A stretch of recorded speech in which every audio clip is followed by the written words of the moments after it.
اللہ کے نبی صلی اللہ علیہ وسلم کے زمانے کا ایک بہت ہی مشہور قصہ ہے حاطب بن ابی بلتع رضی اللہ تعالی عنہ کا۔ کیا قصہ ہے؟ اللہ کے نبی صلی اللہ علیہ وسلم نے قریش مکہ سے صلح کیا تھا، 10 سال کے لیے صلح ہوئی تھی کہ 10 سال تک ہمارے اور آپ کے بیچ میں جنگ نہیں ہوگی، اور اس صلح کا بہت ہی اچھا فائدہ دکھ رہا تھا۔ لیکن اچانک قریش مکہ نے اس صلح کو توڑ دیا، اس ایگریمنٹ کو ختم کر دیا۔ تو اللہ کے نبی صلی اللہ علیہ وسلم نے صحابہ کرام سے مشورہ کیا کہ انہوں نے ایگریمنٹ ختم کی ہے تو اب ہم ان کے اوپر چڑھائی کریں گے، لیکن اس مسئلے کو راز میں رکھا تھا۔ حضرت حاطب بن ابی بلتع رضی اللہ تعالی عنہ چونکہ صحابی تھے، ان کو اللہ کے نبی صلی اللہ علیہ وسلم کی مجلس میں حاضر ہونے کے بعد یہ پتہ چلا کہ اللہ کے نبی صلی اللہ علیہ وسلم اہل مکہ پر چڑھائی کرنے والے ہیں، تو انہوں نے ایک خط لکھا اور اہل مکہ کو اس میں مینشن کر کے بتا دیا کہ اللہ کے نبی صلی اللہ علیہ وسلم تمہارے اوپر چڑھائی کرنے والے ہیں۔ اللہ کے نبی صلی اللہ علیہ وسلم کے اوپر وحی آئی کہ حاطب بن ابی بلتع نے ایک خط لکھا ہے اور ایک عورت کے حوالے کیا ہے، آپ وہ خط حاصل کر لیجئے۔ چنانچہ اللہ کے نبی صلی اللہ علیہ وسلم فوراً چند صحابہ کو بھیجتے ہیں اور اس خط کو لے کر کے صحابہ آپ کی خدمت میں آ جاتے ہیں۔ اس کے بعد اللہ کے نبی صلی اللہ علیہ وسلم حاطب بن ابی بلتع کو بلاتے ہیں۔ حضرت عمر فاروق رضی اللہ تعالی عنہ کہتے ہیں کہ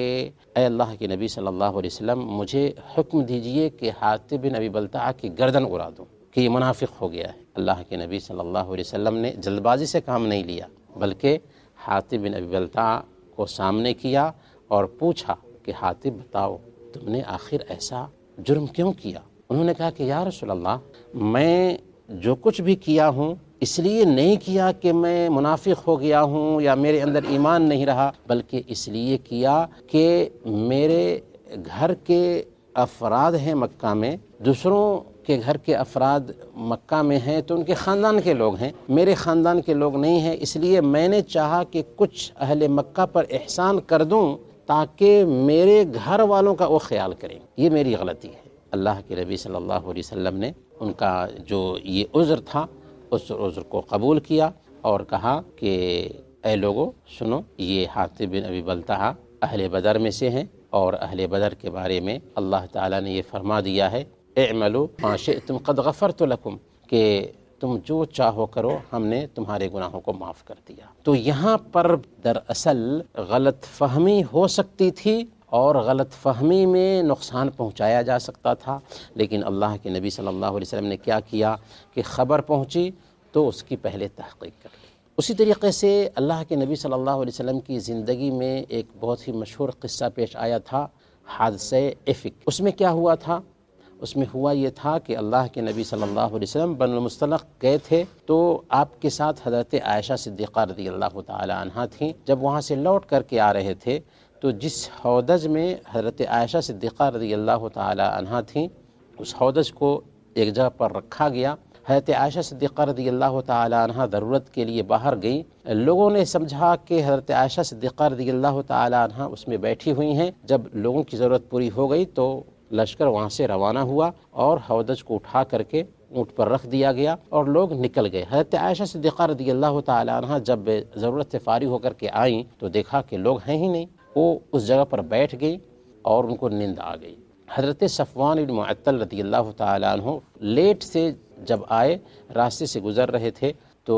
انہوں نے سمجھ لیا کہ یہ اللہ کے نبی صلی اللہ علیہ وسلم کی بیوی ہیں، انہوں نے اونٹ کو قریب کر دیا اور حضرت عائشہ صدیقہ رضی اللہ تعالی عنہ اونٹ پر بیٹھ گئیں، مدینہ لا کر کے ان کو پہنچا دیا۔ لیکن عبداللہ بن ابی منافقوں کے سردار نے یہ خبر پھیلانا شروع کر دیا کہ صفوان بن معطل کا حضرت عائشہ صدیقہ رضی اللہ تعالی عنہ سے کچھ تعلق ہے۔ اللہ کے نبی صلی اللہ علیہ وسلم اس خبر کو سنتے ہیں تو پریشان ہو جاتے ہیں۔ مدینہ میں 1 مہینے تک ایک عجیب کیفیت تھی، سارے صحابہ پریشان تھے اور اس سے افواہ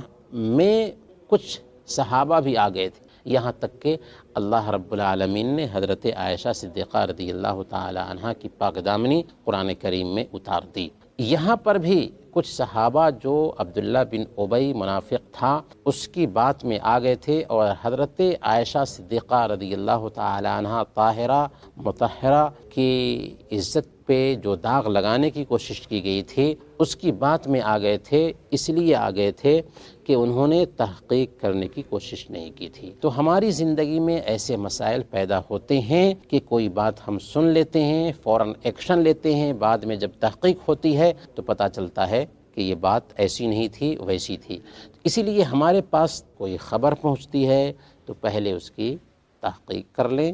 پھر ایکشن لیں۔ یہ ہے حکم ہماری شریعت کا، تاکہ ایسا نہ ہو کہ بعد میں ہمیں ندامت کا سامنا کرنا پڑے۔ وصلی اللہ علی نبینا محمد وعلی آلہ وصحبہ اجمعین۔